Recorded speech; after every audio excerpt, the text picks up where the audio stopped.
तर आज आपण कोन हा भाग या ठिकाणी पाहणार आहोत. कोनाचे आपण 7 प्रकार शिकलेले आहेत. एक शून्य कोन, लघु कोन, काटकोन, विशाल कोन, त्याच्यानंतर प्रविशाल कोन, सरळ कोन आणि पूर्ण कोन असे एकूण 7 प्रकार आपण कोन शिकताना शिकलेत. आता आपल्याला प्रश्न आलेला आहे नवोदयच्या ह्याच्यामध्ये पूरक कोन किती. आता पूरक कोन हा जो प्रश्न आहे तो या सरळ कोनाशी संबंधित आहे. सरळ कोनाच्या मापाची बेरीज किती असते. सरळ कोन कशाला म्हणतो आपण. 180 अंशाच्या कोनाला काय म्हणतो आपण. सरळ कोन. लक्षात आलं. 180 अंशाच्या मापाचा जो कोन असेल त्याला आपण काय म्हणतो सरळ कोन. समजा आता एक कोन इथे दिलेला आहे 50. किती अंशाचा दिलाय 50. मग आता त्याचा पूरक कोन किती अंशाचा असेल. प्रगती 130 अंशाचा असेल. कसं काय 180 वजा 50 केलं 130. करेक्ट. म्हणजे या दोन्हीची बेरीज किती यायला पाहिजे 180. पूरक कोन याचा अर्थ काय या दोन कोनाच्या मापाची बेरीज 180 आली पाहिजे. लक्षात येते का. समजा आता एक कोन इथं 40 अंशाचा दिलेला आहे.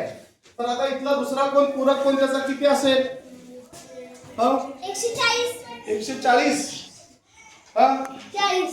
40 असेल फक्त. बघा 140 चा असेल का 40 चा असेल.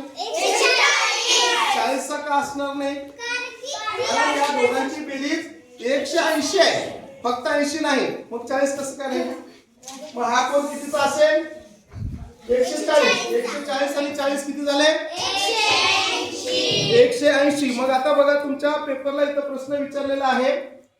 काय प्रश्न विचारलाय. एका कोनाचे माप 67 अंश आहे तर त्याच्या पूरक कोनाचे माप किती. आता एका कोनाचं माप किती दिले तर प्रश्नपत्रिकेमध्ये 67. आता समजा हा पूरक कोन आहे याचं माप दिलं 67 अंश. तर आता हा जो कोन आहे याचं माप किती असेल. सोडा 113 अंश. कसं काय 113 अंश 67 आणि नाही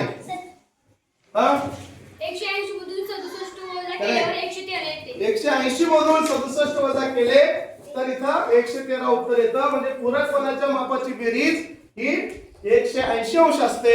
इथं जर 67 दिला असेल तर हा कोन कितीचा असेल 113 चा. या दोन्हीची बेरीज ही लक्षात ठेवायचं. इथं आलेला प्रश्न जो आहे पूरक कोनाविषयी विचारले आपल्याला. पूरक कोन किती अंशाचा असतो. जेवढा दिलाय ते 180 मधनं वजा करायचं. दोन्ही कोन मिळून 180 झाले पाहिजेत. आता काटकोनाचं माप किती असतं. काटकोन कशाला म्हणतो आपण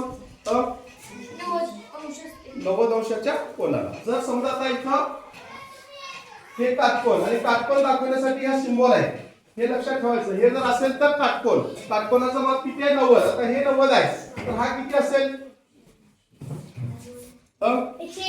180 90 असेल. हा ज्या अर्थी 90 आहे त्या अर्थी हा सुद्धा त्याचा पूरक कोन दुसरा काटकोनच असणार आहे. आलं का लक्षात. आता इकडे जेवढं तुम्ही कमी कमी करत गेलात तेवढं इकडे वाढत जाईल. इकडे जेवढं वाढत गेलं इकडे कमी कमी होत जाईल. परंतु दोन्हीची बेरीज ही 180 आली पाहिजे. ठीक आहे. पूरक कोन समजलं. ओके क्लॅप्स गो.